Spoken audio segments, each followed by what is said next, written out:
형이 피를 흘리며 돌아오던 날, 전 처음으로 진실을 마주했습니다. 형이 말한 진실은 우리가 생각해왔던 전쟁의 모습과는 달랐습니다. 그리고 그 중심엔 한국이라는 나라가 있었습니다. 오늘의 사연은 최근 파키스탄 국방 커뮤니티에서 번역된 것으로 알려진 한 청년의 회고 글을 바탕으로 구성되었습니다. 오늘의 사연 들려드리겠습니다. 며칠 전 라다크 국경에서 다시 포성이 울렸다는 속보가 뉴스에서 흘러나왔습니다. 처음에는 늘 그래왔듯 그저 긴장 상태가 이어지는 것쯤으로만 여겼습니다. 하지만 그날 밤 식사 준비를 하던 어머니 손에서 숟가락이 떨어졌습니다. 전화를 받고 나서였습니다. 형이 부상당했다는 소식이었습니다. 형은 포병부대 소속 장교로 근무 중이었고 우리 가족과 마을 사람들에게 자랑이자 상징 같은 존재였습니다. 저는 충격의 말을 잃었습니다. 어머니는 입을 틀어막은 채 바닥에 주저앉았고 저는 아무 말도 하지 못한 채 밖으로 걸어 나갔습니다. 모스크 첨탑 너머로 어둠이 내려앉고 있었지만 그날 밤은 유난히 무겁고 낯설었습니다. 며칠 뒤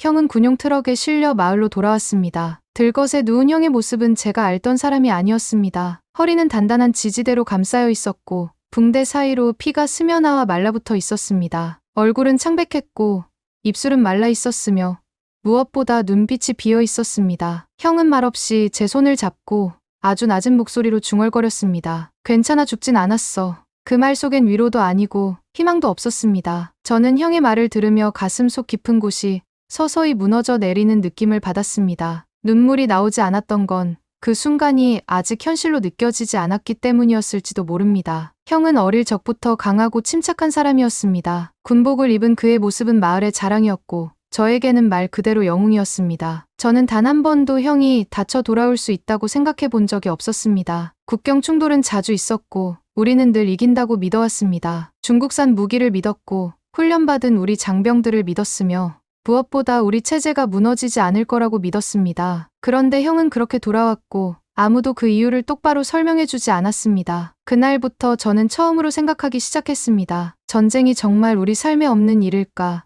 아니면 우리가 외면했던 것뿐일까? 형이 병원으로 이송된 날 밤 마을에 관해선 군 발표 영상을 함께 보기로 했습니다. 화면에 떠있는 단어가 낯설었습니다. K9 바즈라 자주포, 인도군 실전 배치 확인. 옆자리 아저씨가 중얼거렸습니다. 한국 무기야? 그 나라가 포를 만든다고? 누군가는 웃으며 말했습니다. 가전제품만 만들던 나라 아니었어? 저는 묘한 불안감 속에서 화면을 바라봤습니다. 그 순간 뉴스 앵커가 또렷한 발음으로 말했습니다. 이번 라다크 충돌에서 인도군은 한국산 K9 자주포를 전면 배치해 사격과 슈트앤스쿠트 전술로 파키스탄 포대를 제압했습니다. 기계가 포신을 세우고 불꽃을 뿜는 장면이 화면을 가득 채웠습니다. 그리고 곧 자리를 이동하며 연속으로 사격했습니다. 해설자는 설명했습니다. K9은 사격 후 30초 내 이탈이 가능한 슈트앤스쿠트 전술을 구현하며 고산 지형에서도 높은 기동성과 정밀도를 입증했습니다. 마을 안은 조용했습니다. 누군가는 우리 포는 왜 저렇게 못하지? 라고 물었고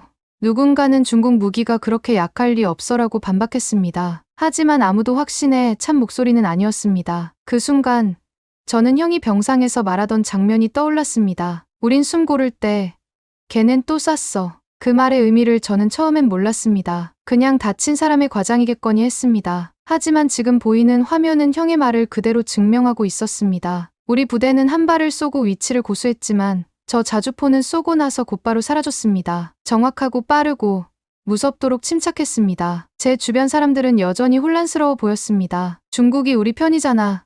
그 포 수입한 거 아냐? 말들이 오갔지만 그 안엔 알 수 없는 떨림이 깔려 있었습니다. 저도 그날 처음 느꼈습니다. 우리가 놓친 건 기술이 아니라 무언가 더 본질적인 것이었을지도 모른다는 예감을요. 며칠이 지난 뒤 저는 다시 병실로 향했습니다. 형은 창가에 앉아 멍하니 밖을 바라보고 있었습니다. 저는 침묵을 깨며 물었습니다. 형, 뉴스에서 본 K9이라는 자주포, 진짜 그렇게 차이가 나? 형은 고개를 천천히 돌렸고 낮게 대답했습니다. 단순한 차이가 아니야. 그냥 우리 건 상대가 안 됐어. 저는 도무지 믿기지 않았습니다. 중국산 자주포는 우리 부대의 주력 무기였습니다. 속도와 파괴력 모두 우수하다고 배웠고 실전에서도 충분히 쓸 수 있다고 들어왔습니다. 우리 것도 빠르잖아. 그 정도는 아냐. 제 말에 형은 고개를 저었습니다. 우린 한 번 쏘고 숨을 고르는데 걔넨 벌써 다시 쏘고 있었어. 형은 천천히 태블릿을 꺼내 들었습니다. 화면에는 실전 중 촬영된 영상이 재생되고 있었습니다. 사막과 산악이 겹치는 고지대에서 K9 자주포가 전진하다 멈췄고 순식간에 포신이 올라갔습니다. 곧바로 발사,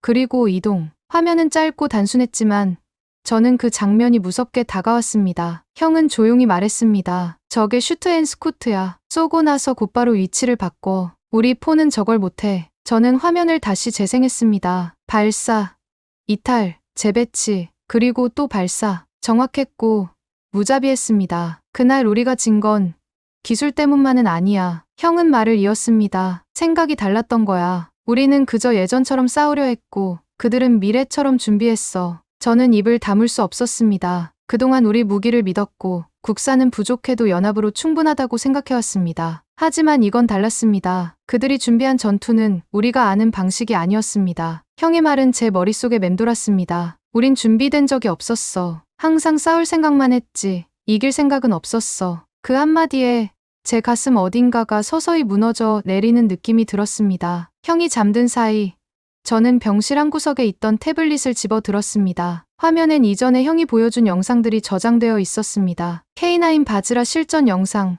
사격 시뮬레이션, 인도군 자주포 훈련 장면이라는 제목이 붙어 있었고 저는 천천히 하나씩 재생해보기 시작했습니다. 포신이 들리고 화염이 튀며 전차가 기울어진 채 산을 오르는 장면이 이어졌습니다. 자주포가 가파른 경사를 무너뜨릴 듯 밀고 올라가 포를 쏘고 곧바로 후진하며 자리를 옮기는 동작은 마치 살아있는 생물 같았습니다. 저는 처음으로 깨달았습니다. 이건 단순한 병기가 아니었습니다. 그 장비엔 사람이 만든 의도가 담겨 있었습니다. 정확하게 명중시키고 살아남고 다시 싸울 수 있게 설계된 구조였습니다. 반면 우리가 쓰던 중국 자주포는 그만큼의 여유가 없었습니다. 쏘는데 오래 걸리고 연속 발사도 어렵고 무거워서 쉽게 움직이지 못했습니다. 종일 군대를 믿고 중국을 믿고 자랐던 제게는 받아들이기 어려운 현실이었습니다. 하지만 제 눈앞에 놓인 영상은 분명히 말하고 있었습니다. 싸움은 기술력으로 결정된다는 거요. 그리고 기술이란 누가 더 철저하게 준비했는지를 말해주는 증거라는 것도요. 저는 곧바로 스마트폰을 꺼내 K9 바즈라를 검색했습니다. 수많은 기사와 영상이 쏟아졌고 그 안엔 제가 전혀 몰랐던 이름들이 나열되어 있었습니다. 한국,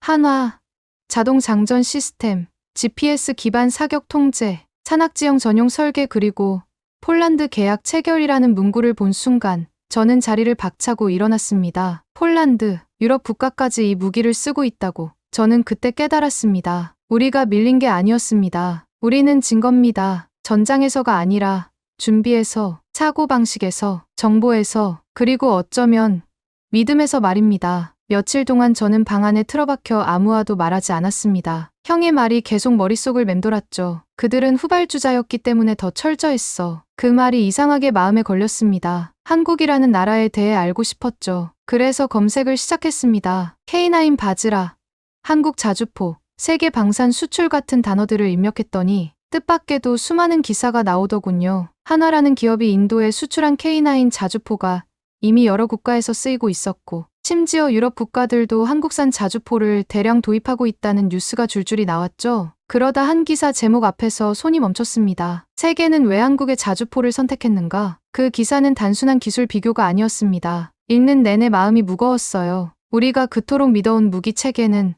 사실상 중국에 의존해 있었고 내부 개발 능력은 거의 없다는 문장이 눈에 들어왔죠. 반면 한국은 포탄 장전부터 사격 제어, 이동 전술까지 전부 독자 개발한 나라였습니다. 기사 속 문장 하나가 오래 남았습니다. K9은 쏘고 이동하고 또 쏘는 무기다. 영상 속 자주포가 실제 전장을 기동하는 장면이 떠올랐습니다. 산을 오르고 발사하고 다시 사라지는 그 모습은 단순한 화력이라기보다 마치 전쟁을 통제하는 시스템처럼 보였습니다. 무섭도록 치밀한 준비였죠. 그날 밤 저는 스스로에게 물었습니다. 지금까지 내가 믿어온 건 무엇이었을까? 중국이 우리 편이라는 믿음, 우리가 강하다는 자부심, 아니면 생각하지 않아도 된다는 안일함? 나는 더 이상 확신할 수 없었습니다. 형이 침묵 속에서 보여준 단 하나의 영상이 그 어떤 정치적 언사보다도 더 진실하게 느껴졌습니다. 기술이 무서운 게 아니었습니다. 준비된 상대를 무시한 우리의 태도가 더 두려웠죠. 저는 그날 처음으로 무기가 무섭다는 감정보다 사람이 만든 진심이 무섭다고 느꼈습니다. 그리고 그것이 바로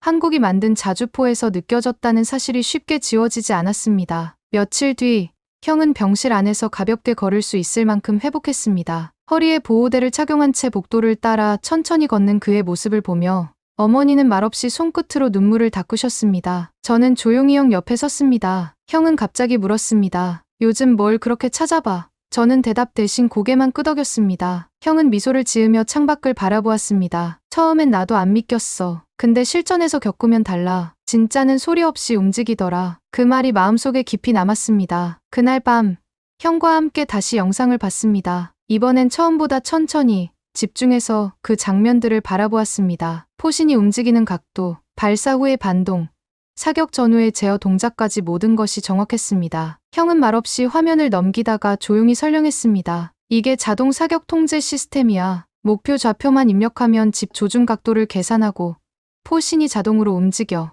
우리는 아직도 수동 계산을 하거든. 말투는 담담했지만 그 속엔 무거운 감정이 담겨 있었습니다. 저는 숨을 고르며 화면을 다시 봤습니다. 빠르게 전진하던 K9이 정지하자마자 포를 세우고 사격 후엔 곧바로 자리를 이동했습니다. 마치 한치의 망설임도 없다는 듯이 움직였습니다. 그 모든 장면이 전율처럼 다가왔습니다. 형은 조용히 창밖을 가리켰습니다. 그날 우리가 쏜 포탄 중 몇 개는 제대로 발사되지도 않았어. 반면 그 자주포는 우리 진지 근처에 정확히 떨어졌고 그 충격에 병사들이 쓰러졌지. 난 그 순간 이게 진짜 전쟁이구나 싶었어. 형의 말에 방 안은 조용해졌습니다. 저는 아무 말도 하지 못한 채 고개를 끄덕였습니다. 형은 그 전장을 실제로 겪었고 저는 이제서야 영상 속에서 처음으로 그 현실을 마주하고 있었습니다. 화면 속 불빛 하나하나가 포신 하나의 움직임이 그제서야 저에게는 사람이 만든 철학처럼 보였습니다. 그리고 그것이 더 무겁게 다가왔습니다. 며칠이 지나자 마을 사람들 사이에서도 조심스럽게 말이 돌기 시작했습니다. 누가 먼저 말을 꺼낸 건 아니었지만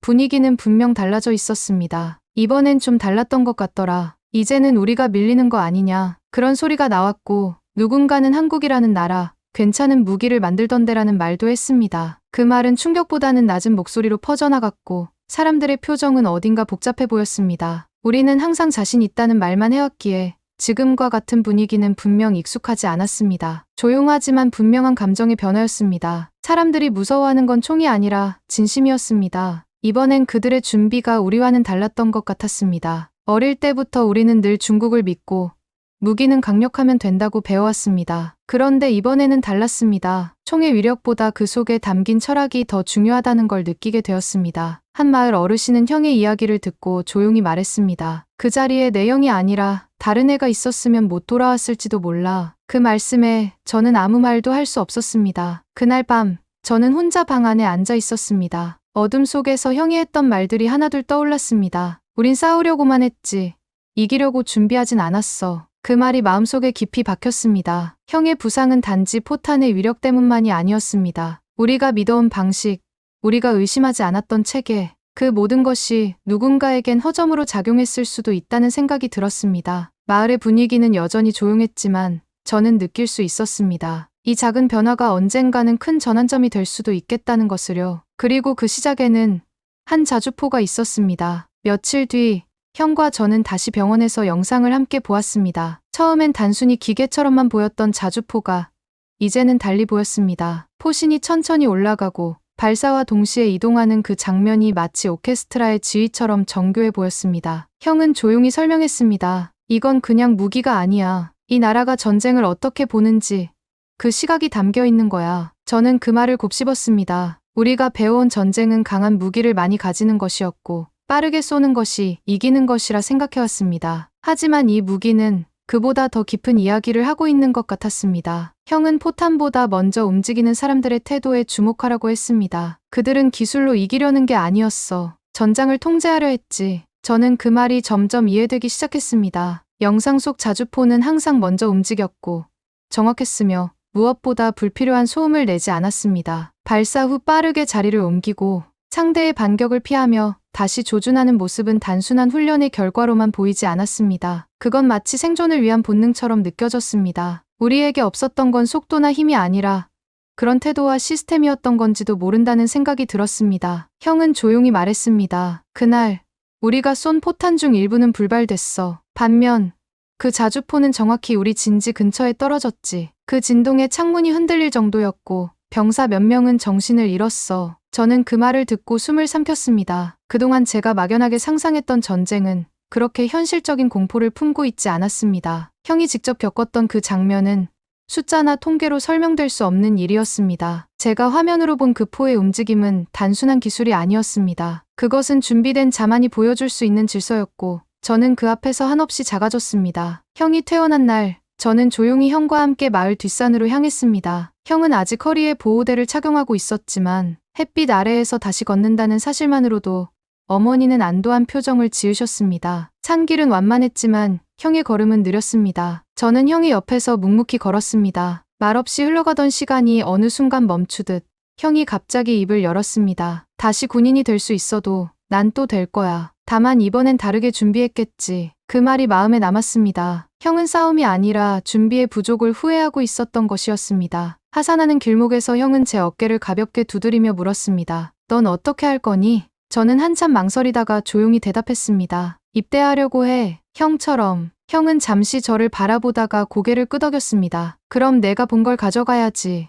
영상으로라도 봤으니까. 그게 누군가에겐 생명을 구할 수 있을 거야. 그 말에 저는 말없이 고개를 숙였습니다. 형의 말은 무거웠지만 동시에 저를 움직이게 했습니다. 저는 처음으로 전쟁이라는 단어를 두려움이 아닌 책임으로 받아들이기 시작했습니다. 형이 겪은 전장을 이젠 제가 직접 마주할 차례라는 생각이 들었습니다. 그날 밤, 저는 혼자 모스크 뒤편 벤치에 앉았습니다. 이곳은 어릴 적부터 마음을 정리하러 자주 오던 곳이었습니다. 가만히 하늘을 올려다보며 저는 스스로에게 질문을 던졌습니다. 지금까지 내가 믿어온 것들은 과연 진실이었을까? 누구도 질문하지 않았던 진실, 모두가 당연하다고 여겼던 믿음. 형이 다쳐 돌아온 일은 단순한 전투의 결과가 아니었습니다. 그것은 우리가 준비되지 않은 세계와 마주한 결과였습니다. 저는 마음속으로 다짐했습니다. 이제부터는 그 진실을 마주하고 외면하지 않겠다고. 형의 걸음이 멈춘 자리를 제가 다시 디뎌보겠다고요. 지금 이 글을 쓰는 저는 입대를 앞두고 짐을 정리하고 있습니다. 며칠 뒤면 신병교육소에 들어가게 되겠죠. 형은 여전히 재활 중이지만 걷는 시간도 조금씩 길어지고 있습니다. 어머니는 아들의 둘 다 군복을 입게 됐다는 사실에 걱정과 자부심이 섞인 미소를 짓고 계십니다. 며칠 전 형과 함께 뉴스를 보다 또다시 K9 자주포의 수출 소식을 접했습니다. 예전 같았으면 흘려들었을 이름이 이제는 가슴 깊이 새겨지는 단어가 되었습니다. 화면 속의 무기보다 그 무기를 만든 나라의 정신이 제게 더 크게 다가왔기 때문입니다. 형은 저에게 자주 말했습니다. 진짜 무서운 건 총이 아니라 준비된 상대야. 저는 그 말의 의미를 이제는 조금 알 것 같습니다. 한국이라는 나라는 단순히 무기를 만든 게 아니라 전쟁을 바라보는 방식을 바꾼 나라였습니다. 누군가는 더 많이 쏘기 위해 무기를 만들지만 누군가는 덜 쏘고도 지킬 수 있게 만들죠. 저는 그런 차이를 늦게나마 알게 되었고 그래서 지금 이 길을 선택했습니다. 앞으로 제가 어떤 임무를 맡게 될지 모르지만 하나는 분명히 마음에 새기고 있습니다. 무기를 손에 들었다는 건 반드시 그 안에 지켜야 할 가치가 있어야 한다는 사실입니다. 파키스탄 청년으로서 저는 이제 막 새로운 시작점에 섰습니다. 제가 본 진실은 뉴스에 나오지도 않고 교과서에도 적혀 있지 않았습니다. 그것은 형의 고통 속에서, 영상 속 조용한 움직임에서, 사람들의 눈빛에서 천천히 스며들어온 것이었습니다. 저는 이제 맹목적인 믿음 대신 질문을 품고 싶습니다. 더 빠른 무기보다 더 깊은 준비를 신뢰하고 싶습니다. 그리고 언젠가 저처럼 진실 앞에 선 누군가에게 말하고 싶습니다. 총보다 무서운 건 진실이었고 총알보다 빠른 건 진심이었습니다. 그리고 그 진심은 한국이라는 나라에 있었습니다. 오늘 사연은 여기까지입니다. 오늘 사연에 대한 여러분의 생각을 댓글로 남겨주세요. 감동문클에서는 여러분의 소중한 마음을 모아 사연 주인공들에게 전해드리고 있습니다. 여러분 주변에 감동적이거나 재미있는 실제 사연들을 제보받고 있으니 언제든 저희 공식 메일로 제보해주세요. 오늘 들려드린 사연에 공감하셨다면 구독과 좋아요 눌러주시고 주변 분들과도 공유해주세요. 여러분의 작은 관심과 응원이 더욱 좋은 콘텐츠를 만드는 데 큰 힘이 됩니다. 오늘도 여러분의 하루의 작은 즐거움이라도 되었기를 바라며 지금까지 감동문클이었습니다. 끝까지 시청해주셔서 감사합니다. 다음에 더 감동적인 사연으로 찾아뵙겠습니다.